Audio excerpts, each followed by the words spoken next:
नहीं करी। कुतिया भी मरती है तो दिल्ली से चिट्ठी जाती है उसके लिए। हमारे 700 लोग मर गए, कोई किसी तरह का संवेदना का खत नहीं गया। जब मैं इस बात से बहुत दुखी हुआ तो मैंने तय कर लिया कि मैं गवर्नरशिप छोड़ दूंगा और मैं इनके साथ लड़ाई में शरीक होऊंगा। मैं ये बात बताने के लिए, मैं नाम नहीं बताऊंगा, मेरे एक दोस्त हैं जो मिनिस्टर हैं इसी सरकार में, उनके पास गया कि साहब मैं तो छोड़ रहा हूं। उसने कहा बेवकूफी मत करना, इनके लिए बोल, इनके लिए लड़, इनके धरने पे बैठ, लेकिन छोड़ना तब जब तुम्हें ये कहें दिल्ली वाले कि छोड़ दो, उससे पहले मत छोड़ना। ठीक है। तो मैं प्रधानमंत्री से मिलने गया और मैंने उनसे कहा कि साहब पता नहीं आपको शर्म आती है कि नहीं, मुझे तो बहुत शर्म आती है कि हम पदों पे बैठे हैं और हमारे पुरखे वहां बैठे हैं और उनके साथ क्या क्या हो रहा है। और मैं कहा उन्हें तुम किसान मत समझो, वो अपनी अपनी जगह के चौधरी हैं, लोग उनका सम्मान करते हैं, लोग 10-10, 20-20 गांव में उनकी पहचान है। तो आप उनसे बात करके इस मामले को निपटाएं, चूंकि वो न्याय की तरफ हैं, हम लोग न्याय की तरफ नहीं हैं।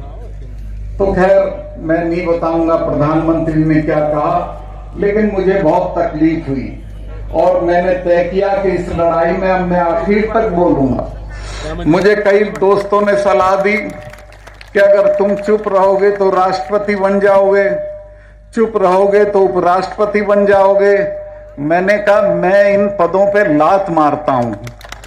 राष्ट्रपति मेरे बड़े सम्मानित हैं, अभी रिटायर होंगे 4 महीने बाद, कुतिया भी रास्ता नहीं छोड़ेगी। कुछ नहीं होते ये पद, इन पदों का कोई मतलब नहीं है अगर आप अपने सवालों के लिए लड़ते नहीं हो। चौधरी चरण सिंह जी के साथ मैंने काम किया। वो ये कहते थे कि बेटा तुम्हारे वर्गों के सवाल पे जब कोई बात आए तो कुछ भी छोड़ देना, लेकिन समझौता मत करना।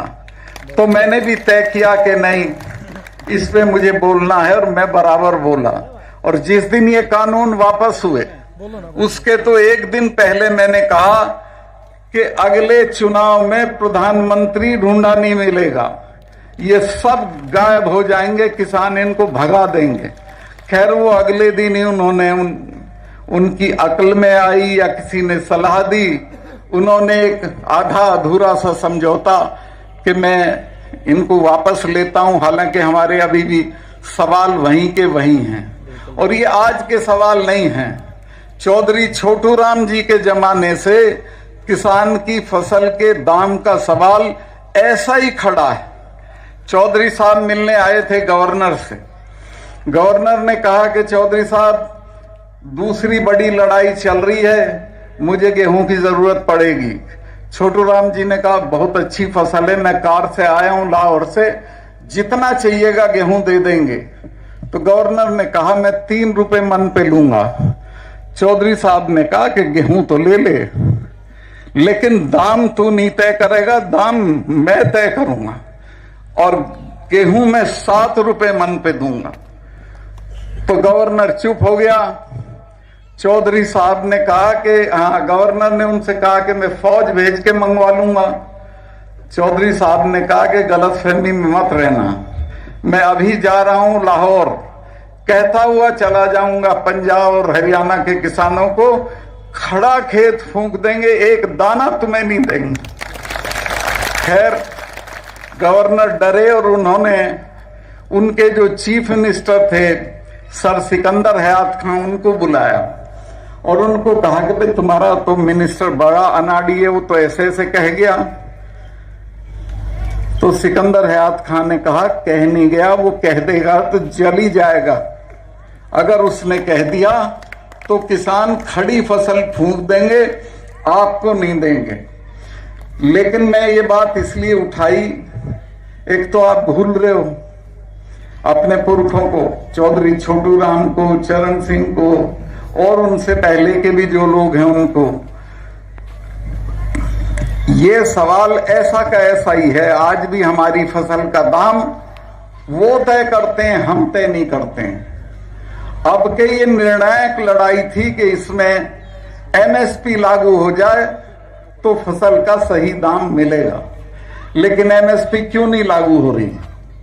प्रधानमंत्री का दोस्त है जिसने 50 एकड़ में गोदाम बना दिया है पानीपत में, ये कानून पास होने से पहले। उसको सस्ता गेहूं चाहिए, वो आपका सस्ता गेहूं लेगा और महंगे में बेचेगा। तो ये है लड़ाई बुनियादी। मैं आपसे निवेदन करना चाहता हूं कि अब ये धरने देना छोड़ दो, अब सड़कों पे बैठना भी छोड़ दो, इकट्ठा होके अपना राज बना लो, राज बदल दो, किसी से मांगने की जरूरत नहीं। मैं तो ये गवर्नरशिप का मेरा 6 महीने 7 महीने बचा है, इसके खत्म होते ही पूरे उत्तर भारत में घूम के किसानों को कहूंगा कि एक हो जाओ, इकट्ठे हो जाओ और दिल्ली पे अपना राज बनाओ, ताकि तुमसे लोग मांगे, तुम्हें मांगने की जरूरत ना पड़े। हम मांगते हैं, ये समझते हैं हम भिखमंगे हैं, ये हमें कभी दाम नहीं देते। तो खैर, ये बात मैं यहां छोड़ते हुए आप लोगों से एक और निवेदन करना चाहता हूं। एक हीर रांझा किसी ने लिखी थी कभी, उसका नाम भूल जाता हूं, किसी बुजुर्ग को याद होगा।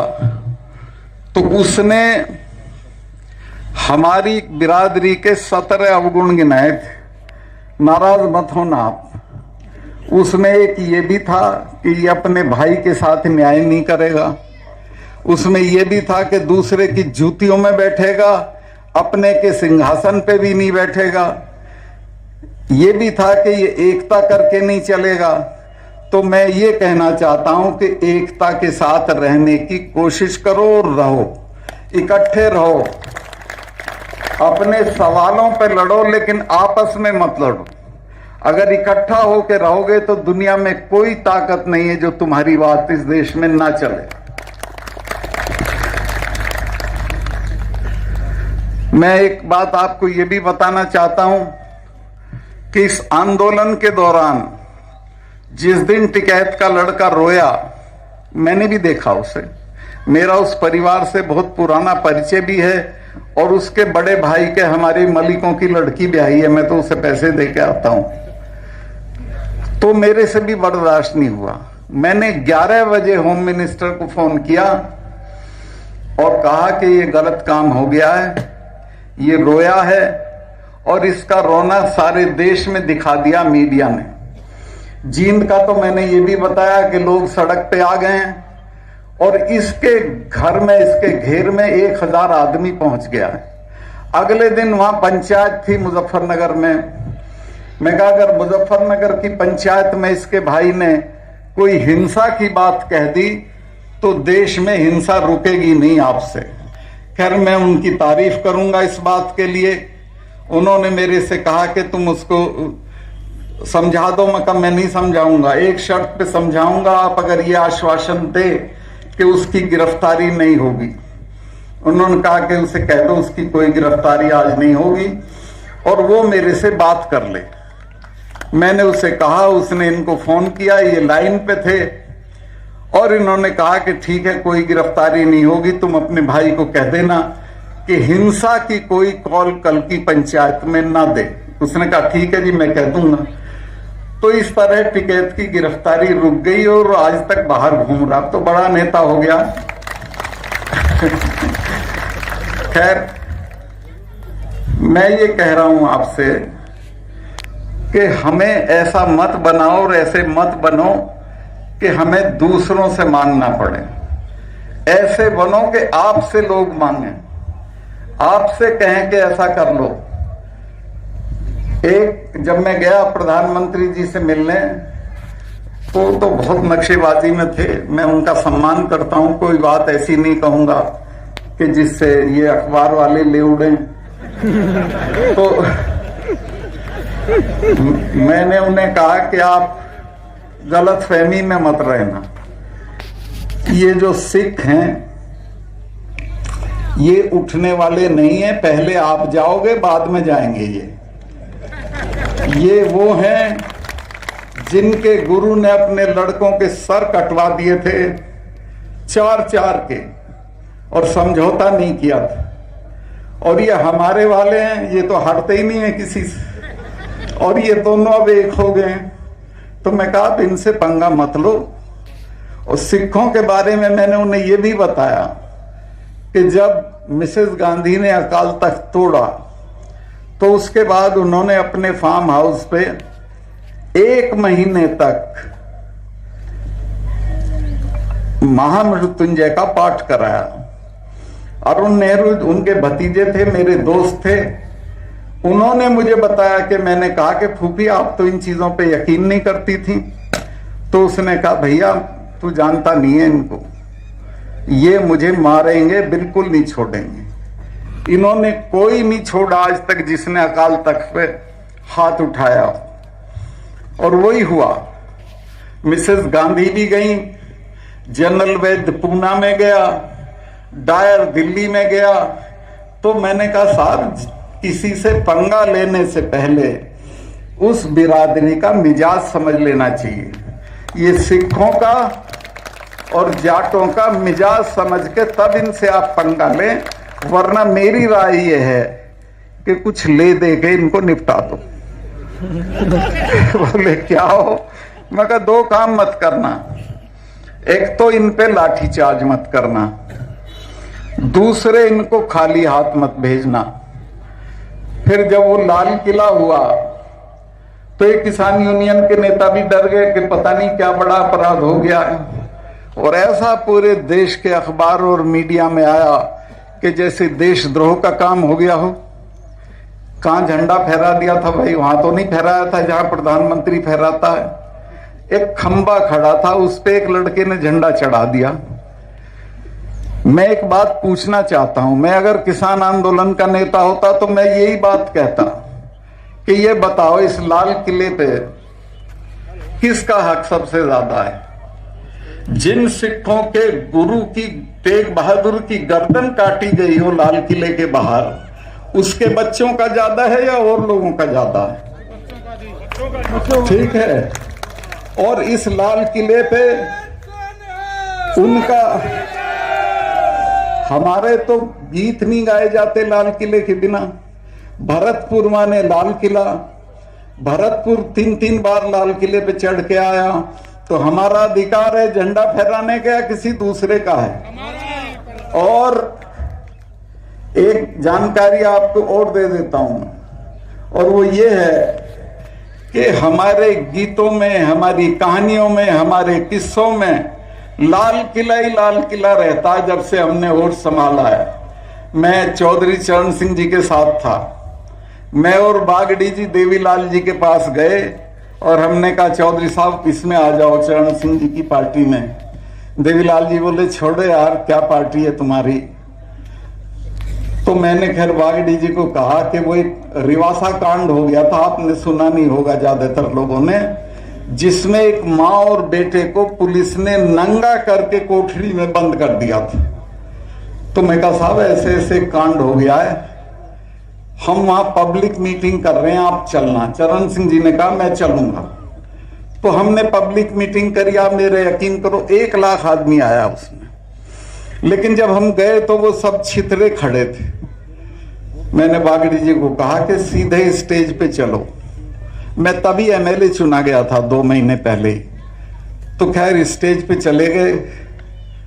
मैंने कहा मुझे माइक दे दो आप।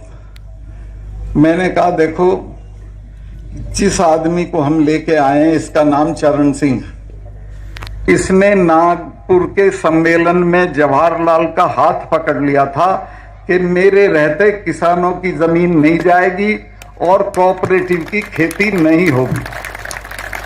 और ये जो जिससे तुम डरे हुए हो बंसीलाल से, ये तो बिना मिसेस गांधी से पूछे पेशाब करने नहीं जाता है। तो इसके साथ रहोगे कि उसके साथ रहोगे? और मैं कहा आप हरियाणा के चौधरी लोगों हमारा साथ दे दो, मैं 6 महीने में चरण सिंह जी को लाल किले पे चढ़ा दूंगा। आप मेरा यकीन करें, ये लाल किले की बात बिजली की तरह गई और सारी भीड़ स्टेज के पास आके चरण सिंह जी का जय जयकार करने लगी। मुझे चरण सिंह जी ने कहा, बेटा कुछ मत कर, 5 ऐसे जलसे हरियाणा में कर दे और ये लाल किले का सपना दिखा दे, ये सब खड़े हो जाएंगे। और वही हुआ, पूरे देश की जट्टात खड़ी हो गई और चरण सिंह जी 6 महीने तो नहीं पर 10 महीने में लाल किले पे चढ़ गए। तो मैंने कहा कि भाई लाल किले पे हमारा हक है, हमको दोषी मत बनाओ, हमारे लड़कों को देशद्रोही मत कहो, इन पे मुकदमे मत करो। ये चले गए, चढ़ा दिया। और वो भी कोई पार्टी का झंडा नहीं था, निशान साहब था जिसके लिए हजारों सिखों ने कुर्बानी दी हुई थी। खैर, इस बात को मैं यहीं रोकता हूं। अब मैं वापस इस बात पे आना चाहता हूं कि अगर आप इकट्ठा नहीं रहोगे, अपने सवालों को नहीं समझोगे, तो यही होगा। इकट्ठा रहो, अपने सवालों को समझो और उन पे लड़ने की आदत डालो। और बड़ी बात तो यह है कि 2 साल बाद चुनाव है, इकट्ठा होकर अगर वोट कर दोगे तो ये सब दिल्ली से भाग जाएंगे, किसानों का राज होगा, किसी से कुछ मांगने की जरूरत नहीं होगी। अभी यूपी में जो इलेक्शन हुआ उसका नतीजा नहीं आया है, पर मैं पश्चिमी यूपी का बता रहा हूं, जहां मैं घूमा हूं इस सवाल को लेके। किसी गांव में कोई मिनिस्टर घुस नहीं पाया। लोगों ने कहा कि हमारे यहीं माताजी हो, हम जब धरने पे बैठे थे तब कहां थे तुम। स्मृति ईरानी को तो कई किलोमीटर दौड़ाया उसकी गाड़ी। तो मैं ये निवेदन करना चाहता हूं कि राज बदलो, अपना राज बनाओ, इकट्ठा रहो। लोग तुमसे भीख मांगेंगे, तुम्हें भीख मांगने की कोई जरूरत नहीं है।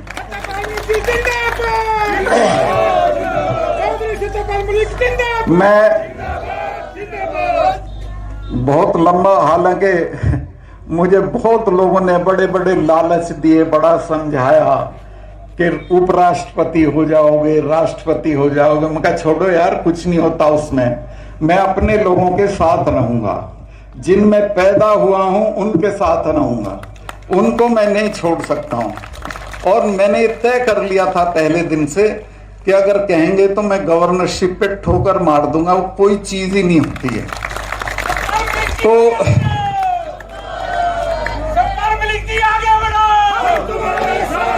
अब मैं, आप में से शराब तो जरूर पीता होगा कोई ना कोई।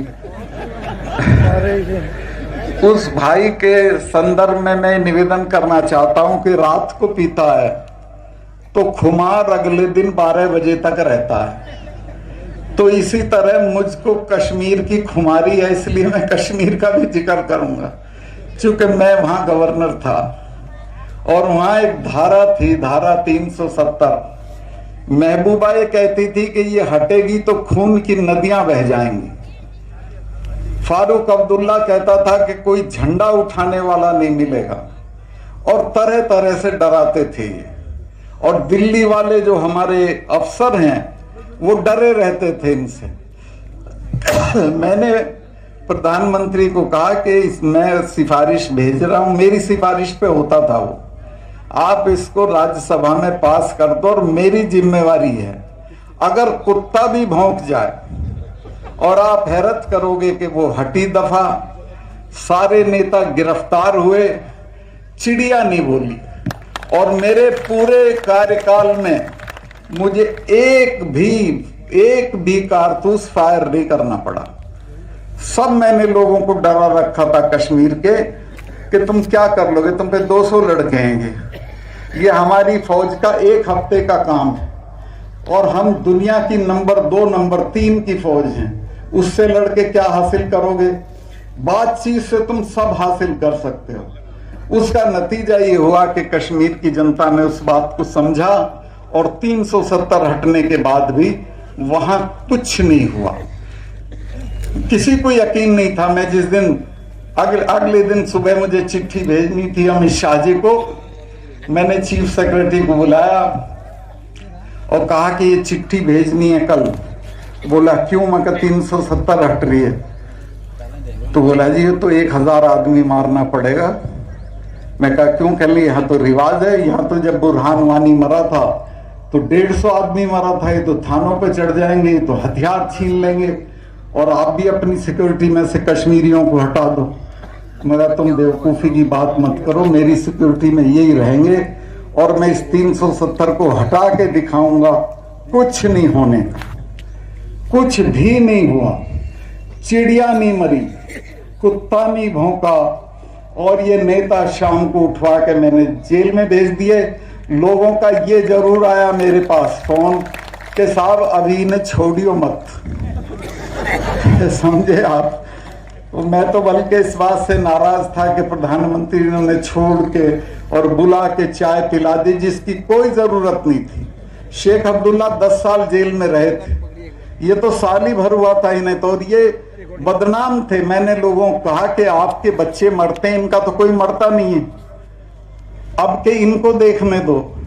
तो खैर नहीं, वे वो दफा 370 भी हट गई, 27 भी हट गई और कुछ नहीं हुआ।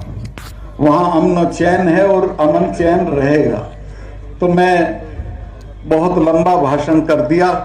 मैं कंडेला और माजरा खाप के जो चौधरी साहिबान हैं उनके सामने सर झुकाते हुए ये कहना चाहता हूं कि आज तो मैं सम्मान कराने आया हूं, लेकिन कभी आपकी लड़ाई होगी तो सबसे पहले आऊंगा जवाब देने।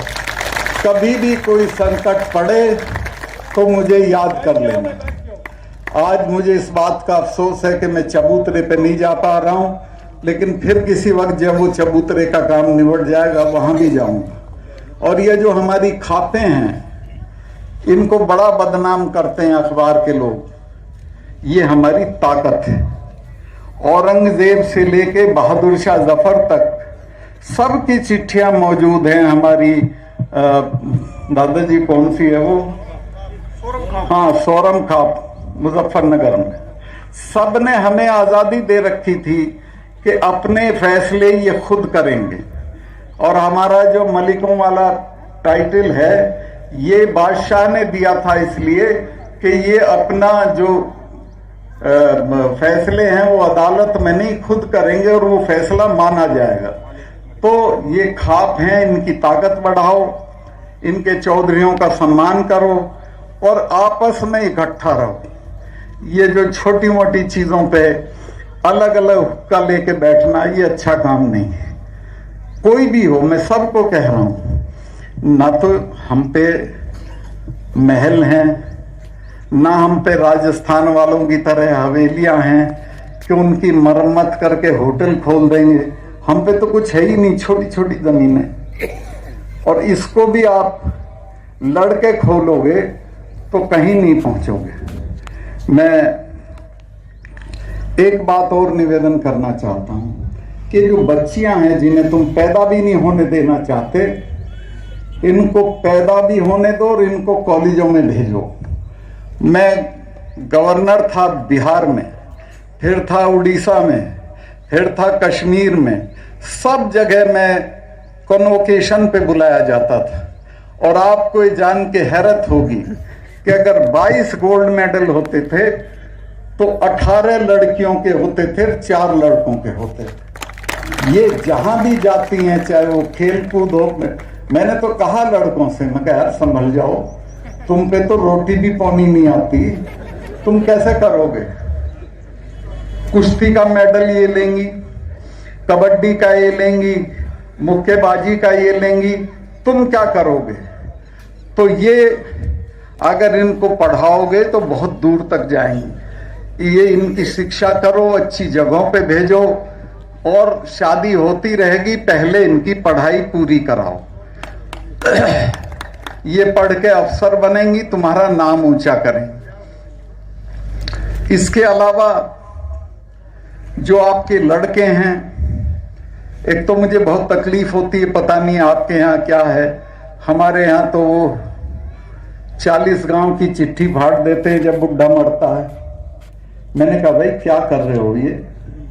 ये 40 गांव के लोगों को खाना खिलवा के सूरजमल हो जाएगा क्या? कर्जे में लदे हुए हैं, लेकिन चिट्ठी 40 गांव की फाड़ते हैं। ये रिवाज बंद करो, दहेज बंद करो, अपने बच्चों को बढ़िया से बढ़िया जगह पे पढ़ाओ, और खास तौर से लड़कियों, ये बहुत दूर तक जाएंगी और आपका नाम ऊंचा करेंगी। अभी तो मैं देखता हूं खेलों में भी, कल मैं देख रहा था, कल हमारी लड़कियां हॉकी खेल रही थी स्पेन के मुकाबले, सारी गरीब घरों की बच्चियां थी, सारी ट्राइबल इलाकों की बच्चियां थी, और मेरा सीना गर्व से फूल गया जब वो फटाफट गोल कर रही थी।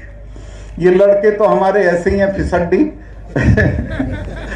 पर फिर भी मुझे अफसोस होता है कि इन्हें तो ये तो दारू पकड़ लेते हैं बहुत जल्दी और बर्बाद हो जाते हैं, लेकिन ये बच्चियां दूर तक जाएंगी, इनको आप पढ़ाओ, अच्छी जगहों पे पढ़ाओ।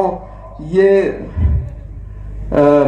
40 गांव की चिट्ठी फाड़ना बंद करो, दहेज बंद करो, आपस में झगड़े बंद करो, आपस का जो किसी भी तरह का विवाद है उसे पंचायतों में खाप में निपटाओ, और इकट्ठा होके रहो तो तुम्हें कोई नहीं हरा सकता।